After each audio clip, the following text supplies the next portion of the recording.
嘿，好久不见，我是 Nick。最近为了更方便的接拍摄的项目，我也入手了想要很久的 Red Komodo。那其实现在想一想，我已经使用 Red Komodo 很久了。之前项目都是使用 Red Komodo 在拍摄，不过之前都是在租的相机。因为之前美国这边的 Red Komodo 也是一直在缺货，我也希望可以多使用这个相机来测试和熟练一下。用久了觉得确实非常适合我，也就在货源上来的时候购买了它。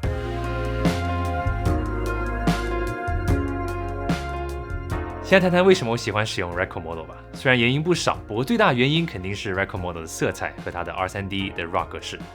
导入达芬奇后，白平衡、ISO 之类的这些都可以随意的切换。那用来拍摄广告项目、商单之类的，有这种自由度，自然会放心很多。色彩那也更不用说，单纯一个709的还原 ，Red 的色彩科学就已经非常好看了。我尤其喜欢 Red 对肤色和绿色的解析，还有阴影的颜色，是我们都习惯的动作电影的色彩。如果是拍摄比较艺术感的短片或者有演员模特的项目，那我都会更倾向于使用 Red。那再者就是 Red Komodo 的权益快门，因为我喜欢肩扛和手持的拍摄的风格，那毫无果冻效应的画面肯定是让我最心动的。然后很重要的，那当然也是 Red Komodo 的外形设计，方块化的外形可以很轻松的上稳定器拍摄车拍或者各式各样的运镜画面，也可以组装成让我可以放心在片场拍摄广告使用的配置。那自己入手的机器还是更喜欢自由度更高的选择，那也是因为这个外形，我可以随心所欲的将它组装成我想要的模块化配置，可以变成十分轻量化的单兵手持拍摄的配置，也可以配置成足够团队使用的片场机器。那今天我就想聊一聊我个人在片场工作时会使用到的 Red Komodo 的 Rig 的配置。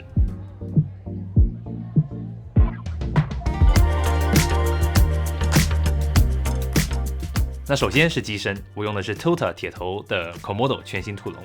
我很喜欢这个兔笼的模块化的设计，特别是左右两边都是有内置的 NATO 的滑条，也增添了很多1/4的螺丝孔，还有 Aerial Set， 也可以让我更加方便的安装上其他的配件。在机身下面，我安装上了铁头的底座，方便插上15mm的导管安装其他的配件。铁头的15mm底座下面也是可以直接适配他们自己规格的铁头的燕尾板，这样子方便在不同的脚架和相机之间来回切换。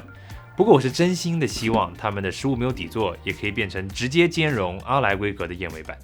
而不需要转接底座，这样子受众也会更广一些吧。我使用的 CFast 2.0 卡是 Angelbird 的 ETB， 速度很快，而且 ETB 的大小也会让我更有安全感。在兔笼的左右侧，我安装上了 Tota 最新的大师手柄，使用的是 Type 3的配置，也可以直接将手柄滑上兔头两侧内置的 NATO 的滑条。这个手柄的设计非常有意思，可以让我随时的旋转变换手柄的角度。比方说，如果想要拍摄低角度的时候，我就可以使用这个手柄来更换角度，达到更舒适的拍摄。我很喜欢这手柄人体工学的设计，可能是我握起来最舒服的手柄了。而且这个木纹装上去颜值是真的很高。在相机的后面，我装上了 Tota 的竖版的 Red Komodo Vico 电池板，这样子就可以使用 Vico 电池来直接给相机供电。电池板也提供了很多插口，像是多出了2个 P-Type 口，我就可以同时给我的跟焦器和监视器供电。选择了竖版也是因为我在片场上会喜欢使用大疆 DJI 最新的图传系统，来为导演和我的跟焦员 AC 提供图传画面。这样子也可以使用 Tota 的 Vico 转接板，将发射器直接竖着插在电池板上，一切也都会更稳定一些。我现在用的都是 Core 的 Vico 电池，这个电池是当时 Ethan 帮我淘来的，我会十分珍惜的。Tota 的竖版 Vico 电池板也将整体往上挪了很多，比起横版的电池板，我会更喜欢这个设计，因为这样子装上电池后，那也不会挡到下面接孔，特别是最重要的 Red Komodo 比较脆弱的12G SDI 孔，插入 SDI 的时候，那也会方便许多。SDI 线我用的是 Shape 的12G SDI 线，使用12G 的线也可以更好的保护 Komodo 的 SDI 口。Komodo 前面我使用了 Tota 最新的后焦可调的 RF 到 PL 转接环，然后也使用了他们 RF to PL 镜头转接环的支撑，可以直接钻到兔笼里形成支架。这样子也可以在跟焦的时候保证镜头的稳定性，还有以防镜头过重来保护卡口。镜头方面，我之前自己都是拍摄都会在租用 Zeiss Super Speed Primes， 因为我特别喜欢 SS 的炫光。不过工作的时候，镜头我都会使用自己购买的东正的 Vespid 旋风来拍摄，因为我也非常喜欢旋风的色彩，它的镀膜对肤色表现很保暖，呼吸效应控制的也很好，炫光也有它自己的特色。跟 Super Speeds 比起来，价格优势也摆在那里，所以我自己购买来拍摄商单广告也会更加合适。我最近在商单有需要的时候，也喜欢使用东正的无斜卡塔变焦，齐焦设计可以让我很方便的拍出 zoom in 或者 zoom out， 甚至 Quentin Tarantino 的 zoom in 的运镜画面，和旋风搭配起来，它的颜色都很不错。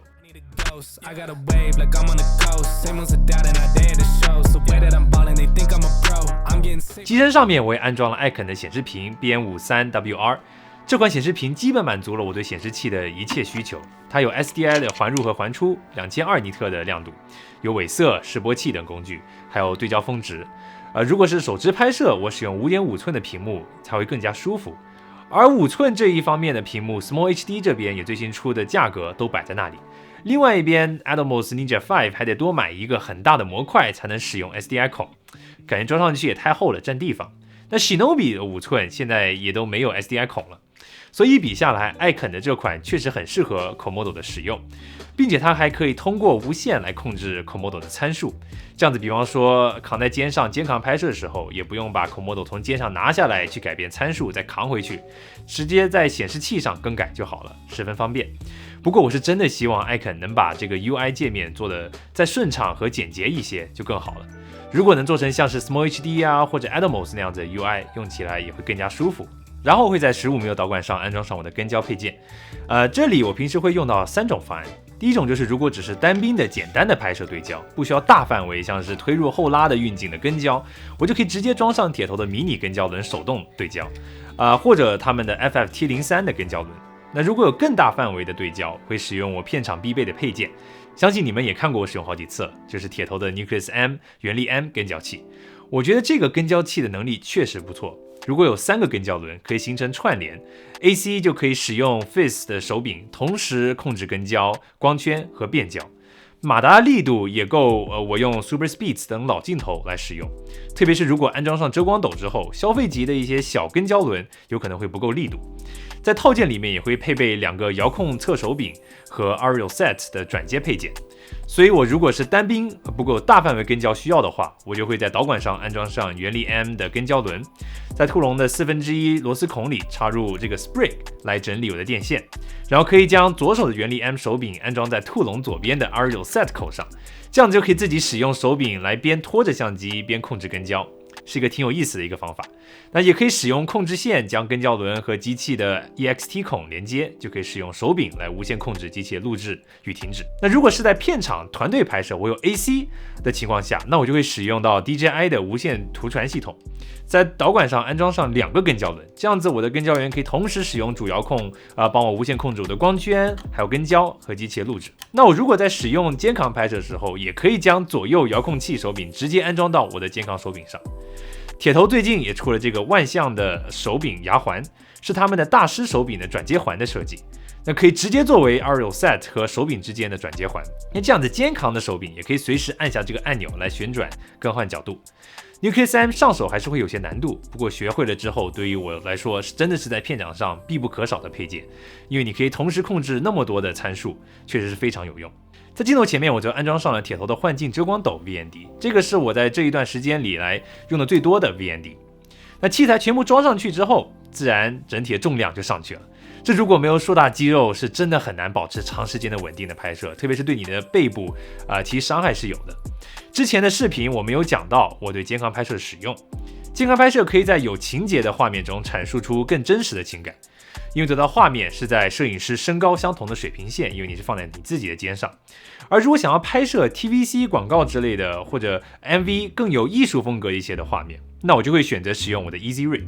使用弹簧将我的整个 rig 吊起来，这样子特别是我的背部不会承受重量，长时间的使用那么重的 rig 来拍摄也不会对我的脊椎造成问题，而且我的上下的角度的调节也会更加自由，可以拍出一些有意思的低角度之类的画面。这样达到的画面呢，也会比纯手持要稳定很多。不过当然和肩扛比起来，它的画面的晃动的呼吸感也会更缺少叙事的目的性。当然换来就是你可以在上下角度切换的自由度。所以选择使用哪些器材来拍摄，那当然也是要基于你自己想得到的画面语言来判断。OK， 那以上便是我今日的 Red Komodo 的 rig 配置，希望这期视频也可以给你带来一些帮助。当然我也有其他的配件有在考虑加入，像是 Red 自己的 Outrigger 的手柄。那如果各位喜欢这样子的 rig 的视频，我到后面也可以出更多的更新的配置的视频因为我个人是非常喜欢这一类的 rig 的视频的。OK， 那我是 Nick， 我们下期再见。